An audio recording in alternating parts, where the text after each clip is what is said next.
আসসালামু আলাইকুম। এটা হইল গিয়ে সাহাবী আহলের খবর। বদরের যুদ্ধের সময় নবীজিয়ে উদ ফারর ওখানে ফারাত রাখলা এটারে আমরা যুদ্ধ জয় হওয়ার পরে দিক নির্দেশনা তাই না দেওয়ার আগ পর্যন্ত না নামার লাগে, কিন্তু সাহাবী হলে তখন দেখছিল যে যুদ্ধ আমরা জয় করে লাইছি, তাই তাই নবীর নির্দেশনা না আসার আগেও নামি গেছিলাম। তখন যে শহীদ সাহাবী হল যে শহীদ হয়েছিল তান্তানটা ওখানে দাফন করা হয়েছে। আমরা এখানে আসছি। হ্যাঁ, আমাদের সাথে কবর বান্ধাই তো রাখেন না। না, এই দেশের হামজা রাদিয়াল্লাহু কবরটা আছে ওখানে, দেখবেন গেলে সামনে গেলে চলো আমি হামজা কবর। আসেন আসেন ভাই আসেন। আমরা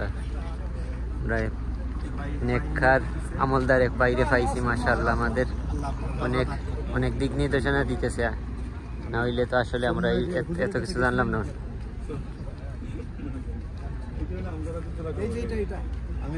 হ্যাঁ, এই একটা কবরই বাদাইয়ে রাখা এখানে।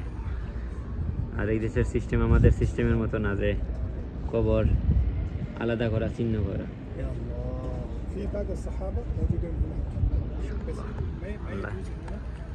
তাহলে ভাই আমরা একটু কুইক যাইমু ওইখানে।